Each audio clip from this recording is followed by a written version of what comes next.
To continue my discussion on some ideas and topics the community seem to request a lot, today we're going to be discussing whether Rare should really expand the map. We'll weigh up the pros, cons and challenges of doing so. Oh, and stay tuned for a very special announcement at the end of the video. Before we crack on, this video isn't necessarily about ideas for new regions. I've got you covered in the top right with that one. If you can't be asked to watch it, here's the 5 regions I suggested.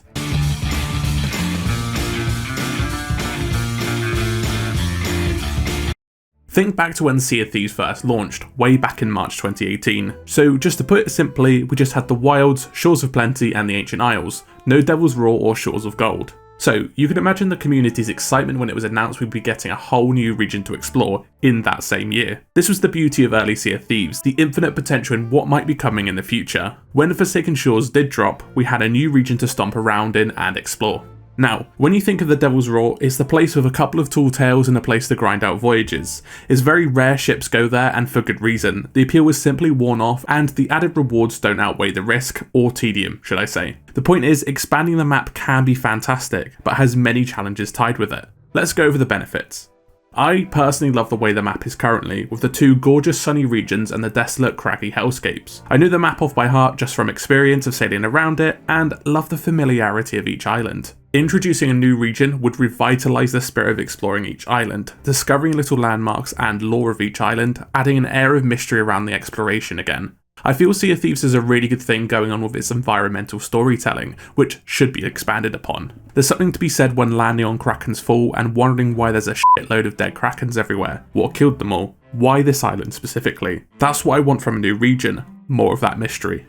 Another great benefit of expanding the map would be adding new environments for us to traverse. Ice region, desert region, chocolate region, you name it, they're all highly requested. Sea of Thieves can be a bit samey with the golden beaches or jagged grey rocks. It is perfectly beautiful as is now, but variety is the spice of life. On that note, I would love to have some more hazards too, such as a sheet of ice that we can break through or points where our ship can be frozen. Along with this, these new environments would be a great way to spice up the AI variety to further expand on the new region and the game as a whole. I think the benefits of a map expansion are obvious. It would expand the scope of Sea of Thieves lore, world building and PvE. However, I can see the PvP crowd getting a bit miffed.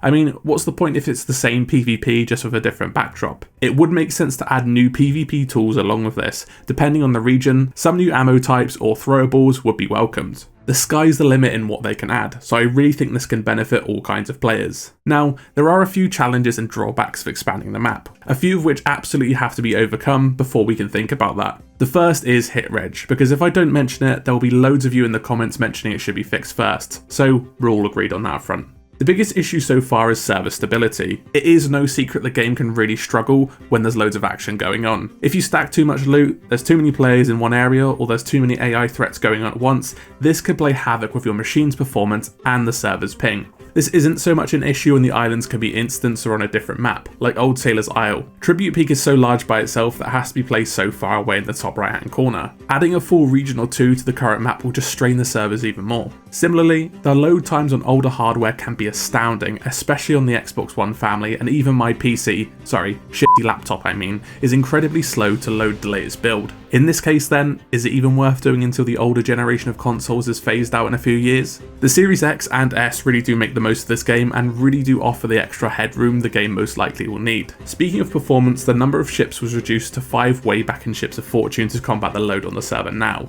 More recently, after Season 2, we're back up to full strength. The seas definitely feel livelier again. Now, what if we expand the map and add another region? That way we can have 5 or even 6 regions for a server. This would pretty much equal 1 region per ship, reducing the number of organic encounters, as a ship could have an entire region to itself. So now, we have to add more ships to counteract this. How many more per server do we add? 1, 2 or more?